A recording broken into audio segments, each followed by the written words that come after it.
আসসালামু আলাইকুম। আমি সাইদ আল জাবালি, নবম শ্রেণীতে পড়ি।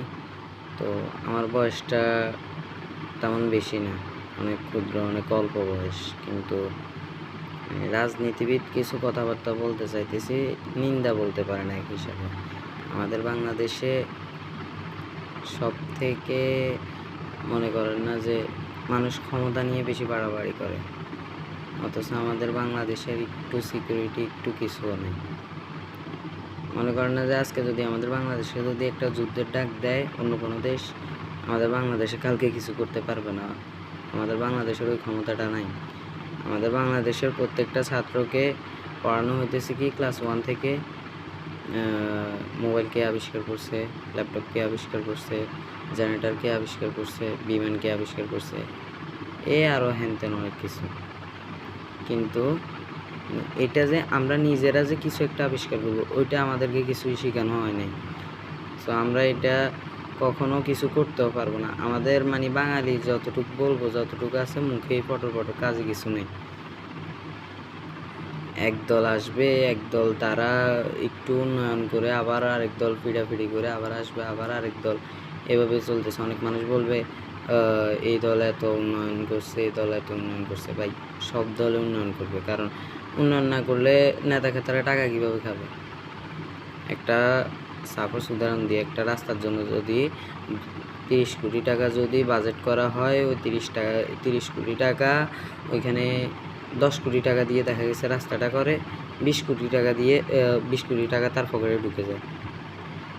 তো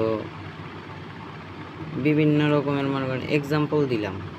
বিভিন্ন রাস্তাগুলো আপনারা দেখবেন, ভিডিওতে নিশ্চয় দেখছেন, বিভিন্ন রাস্তাগুলো হাত দিয়ে উঠানো যায়। আর তারপরে ইদানিং প্রত্যেকটা জায়গা গলিতে গলিতে এখন রাস্তা কিছু করা হচ্ছে সিমেন্ট কংক্রিট দিয়ে। তো ওই রাস্তাগুলো এত টেকসই আকারে করা হইতেছে না, রডগুলো এই চিকন চিকন। তো এটা কি কোনো মনে করেন রাস্তা? বাংলাদেশে মনে করেন না যে আমি এখন ভিডিওটা কি উদ্দেশ্যে করছি, কেন করছি, ওইটা আমি নিজেও জানি না। কিন্তু একটু নিজের মনের যে কথাগুলো, ওইগুলো খুলে বলতে চাইতেছি আর কি। আমাদের বাংলাদেশে কোনো উন্নয়ন কোনো কিছু নিজের হাতে যে করব, ওই জিনিসটা আমাদের নাই। আমাদের যাই আছে সব হচ্ছে গিয়ে কি অন্য কী করছে ওইগুলা নিয়ে আমরা পড়ালেখা করে বিসিএস ক্যাডার হই, আমরা প্রথম শ্রেণীর কর্মকর্তা হই, এইগুলোই।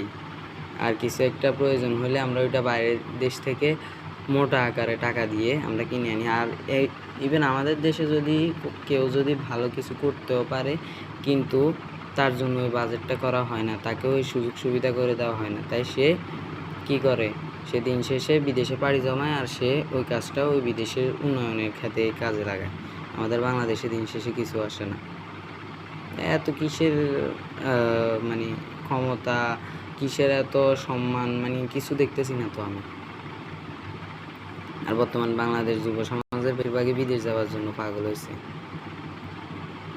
আমার বয়স অনেক ছোট, কিন্তু আমার এই মুখে কথাগুলো মানাইতেছে না, তাও বলতেছি আর কি। নিজের একটা অভিজ্ঞতা আছে না, ওই অভিজ্ঞতা থেকে আমি বলতেছি। কথাগুলো কেমন লাগছে বলবেন, আর লাইক কমেন্টে আপনাদের মতামত জানাবেন, আর সাবস্ক্রাইব অবশ্যই করবেন। আমি কথাগুলো বলছি নিজের আবেগটা খুলে বলছি আর কি। এটা কোনো রাজনীতিবিদও বলতে পারেন, আবার দেশের উন্নয়ন ক্ষেত্র নিন্দা এই একটা বলতে পারেন। আমি আমার নিজের আবেগটা খুলে বললাম আপনাদেরকে। মতামতটা এবার কমেন্টে জানাবেন। আসসালামু আলাইকুম।